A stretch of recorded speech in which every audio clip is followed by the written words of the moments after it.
ईश्वर मेरे साथ है चैनल में आपका स्वागत है। अगर आप ये सुन रहे हैं तो समझिए कि ईश्वर आपको कोई गहरी बात समझाना चाहते हैं। आज का सवाल बहुत गहरा है। क्या कर्म ही मोक्ष की चाबी है?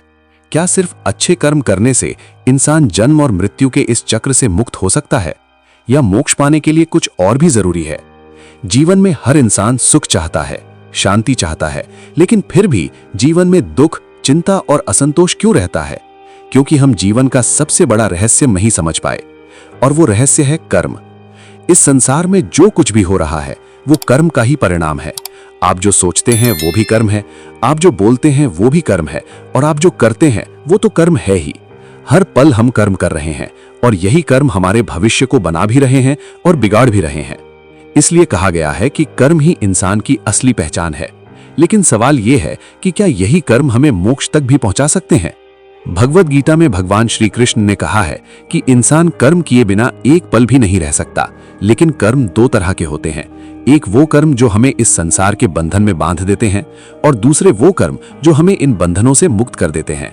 यही अंतर समझना बहुत जरूरी है, क्योंकि हर कर्म मोक्ष की तरफ नहीं ले जाता।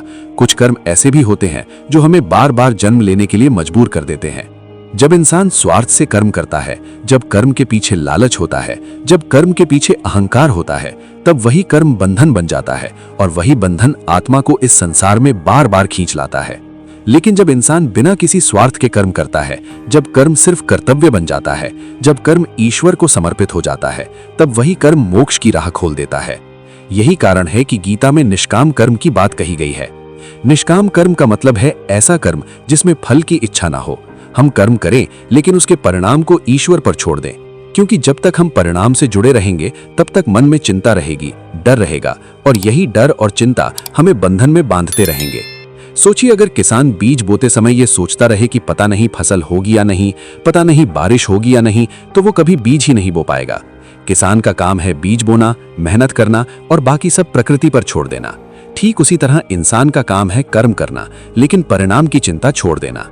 जब इंसान ये समझ जाता है कि मैं सिर्फ एक माध्यम हूं, असली कर्ता तो ईश्वर है, तब उसका अहंकार खत्म होने लगता है।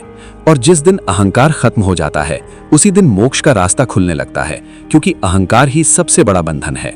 बहुत लोग सोचते हैं कि मोक्ष पाने के लिए जंगल जाना पड़ेगा, साधु बनना पड़ेगा, दुनिया छोड़नी पड़ेगी। लेकिन सच्चाई ये है कि मोक्ष दुनिया छोड़ने से नहीं मिलता, मोक्ष तो मन के बदलने से मिलता है। अगर मन शांत हो गया, अगर मन इच्छाओं से मुक्त हो गया, तो इंसान इसी दुनिया में रहते हुए भी मोक्ष की तरफ बढ़ सकता है। कर्म का असली रहस्य यही है कि कर्म करो, लेकिन कर्म के मालिक मत बनो। जब इंसान हर काम में ये सोचता है कि ये मैं कर रहा हूं, तब अहंकार पैदा होता है।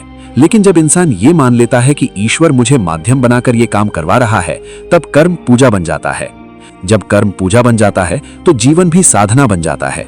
फिर हर छोटा काम भी आध्यात्मिक हो जाता है।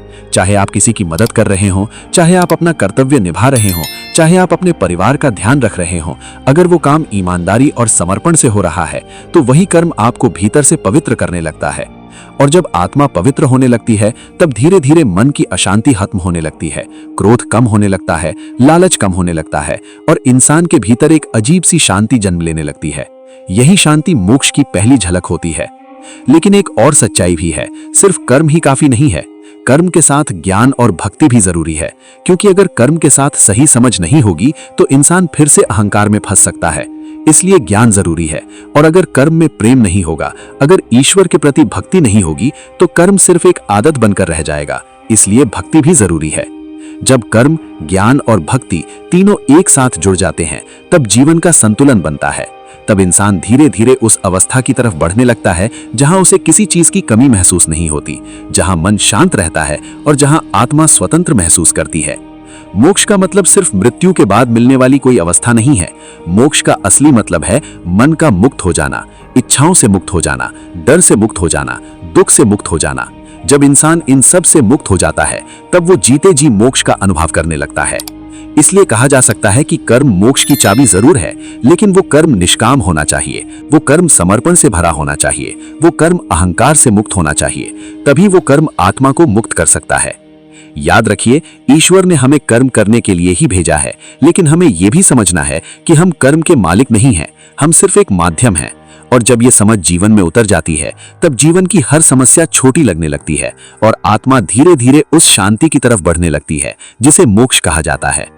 अगर आप भी अपने जीवन में सच्ची शांति चाहते हैं, अगर आप भी जन्म और मृत्यु के इस चक्र को समझना चाहते हैं, तो आज से एक छोटा सा नियम बना लीजिए। हर काम पूरी ईमानदारी से कीजिए, लेकिन उसका परिणाम ईश्वर पर छोड़ दीजिए। देखिए, धीरे धीरे आपका मन हल्का होने लगेगा और जीवन में एक नई रोशनी आने लगेगी। अगर ये संदेश आपके दिल को छू गया हो तो इस वीडियो को लाइक करें, चैनल को सब्सक्राइब करें और कमेंट में जरूर लिखें, ईश्वर मेरे साथ है। क्योंकि जब इंसान ये मान लेता है कि ईश्वर उसके साथ है, तब उसका हर कर्म उसे मोक्ष के और करीब ले जाने लगता है।